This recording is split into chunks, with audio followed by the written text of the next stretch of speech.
Hello there. Welcome to Chat and Tales with Jen.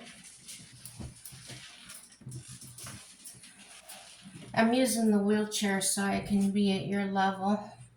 For some reason, my I can't get my camera to set right. So anyway, been talking about saving money on food and that, and I know this time of year a lot of people like to have pumpkin pie spice coffee. So if I find here it is. For the price of a cup of coffee, which you get Starbucks or whatever, you can actually buy your pumpkin pie spice like you would use in pumpkin pie or anything. And this is how I do it. And I think it tastes really good.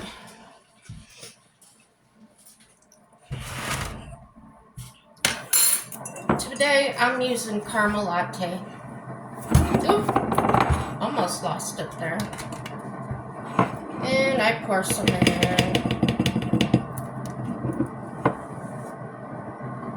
That's probably about almost a tablespoon. And then you put as much flavoring as you want in there. And the reason I do this first is because if you add the pumpkin pie spice after, it'll kind of be clumpy at the top. Still tastes good. This is just my preference.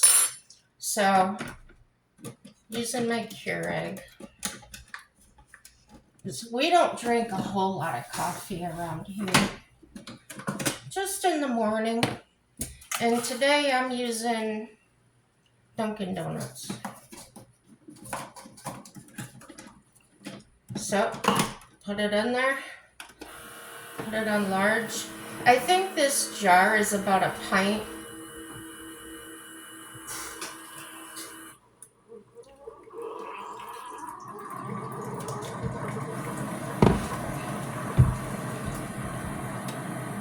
And that water comes out of there so hot. It really dissolves that creamer and the pumpkin pie spice really well.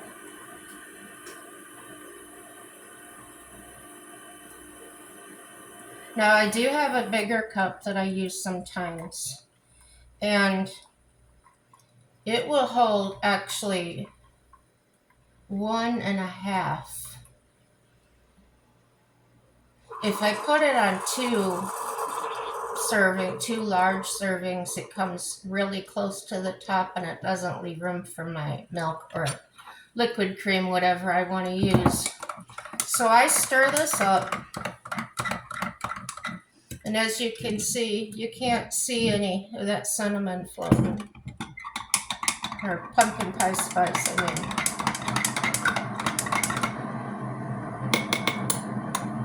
And I'm here to tell you, it tastes really good. You can put whatever you want in it. If you got one of those, this comes out so hot, I add a little milk to mine so I can drink it. And that's it. I did, sometimes I'll just drizzle a little chocolate syrup on there or caramel, whatever I want. This creamer I'm using is caramel latte. I usually have caramel macchiato, but I saw this, wanted to try something different. And with that,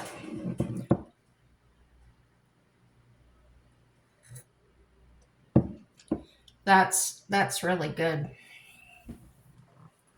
So I hope that helps somebody. If you're on a tight budget,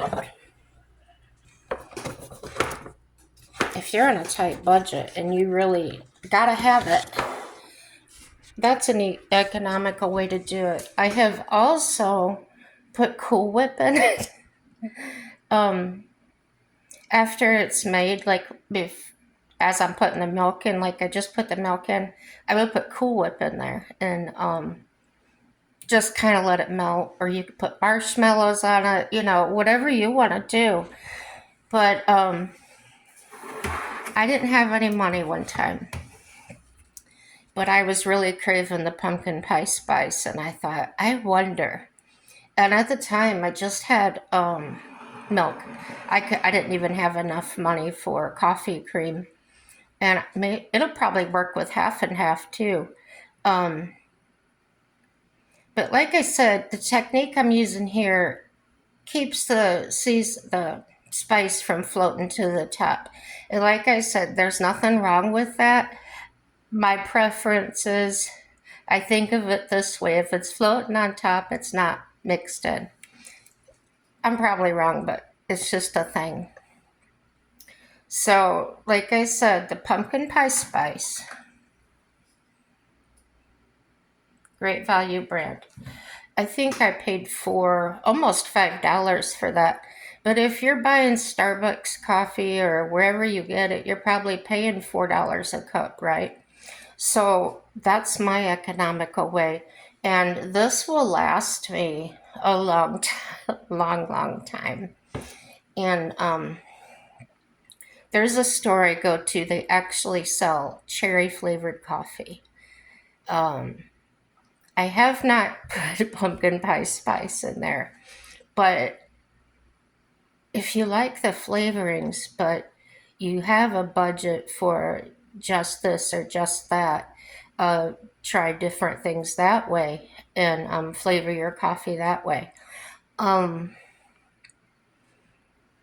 you shouldn't, it's like, I found out I don't have to really deny myself of what I like.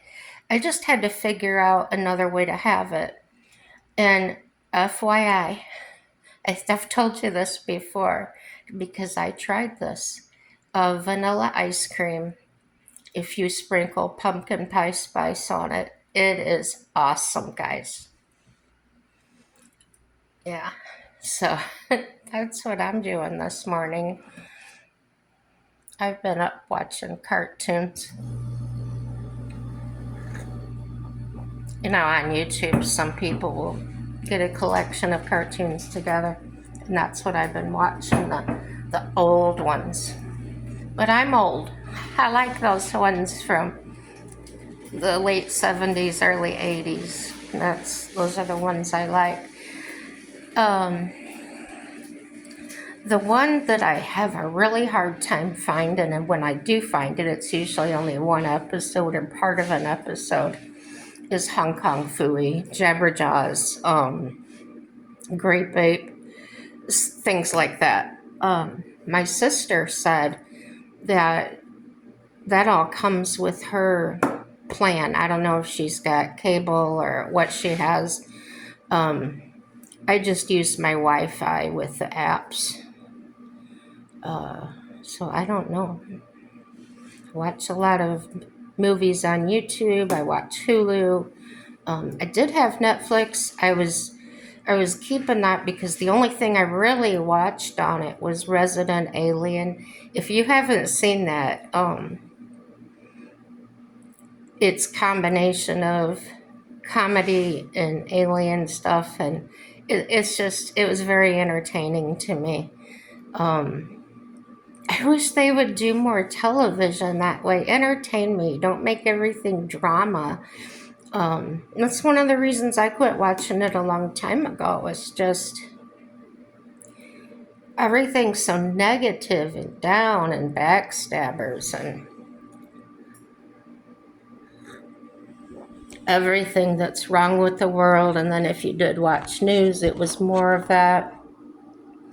And I already had depression, guys. I didn't need any more. I really didn't. So yeah, there's my morning tips. I do also have decaf coffee. I also have half calf. I buy the small package of those K-cups just because once in a while, like if I'm going to have a blood test or something, I'll use the decaf. If my stomach's upset, I'll use the half calf. so I don't get the jitters. I've said before that part of my psych pills, I take a small dose of Adderall, and gives me energy, so I don't really want to overdo the caffeine. I had 2 cups yesterday, and by the afternoon, my heart started protesting.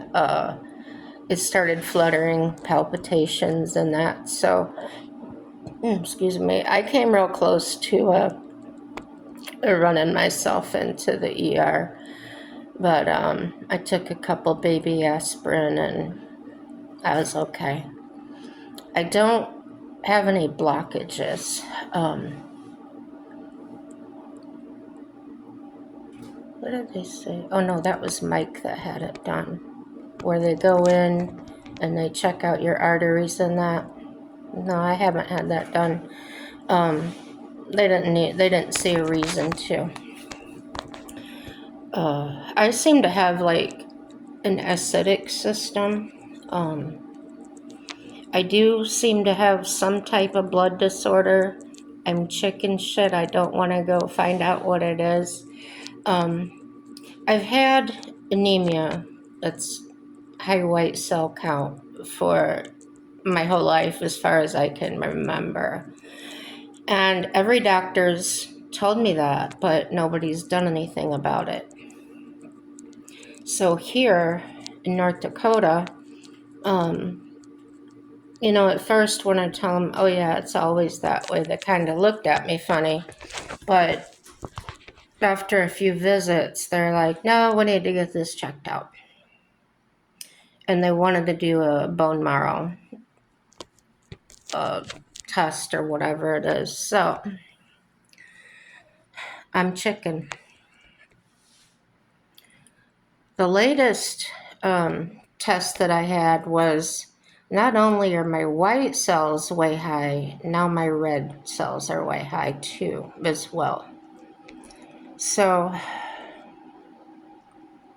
I tried finding articles by doctors or whatever on the DuckGo. I don't use Google. I don't even have it installed. I use DuckGo or duck.com to find some articles or whatever, and I couldn't find anything like legitimate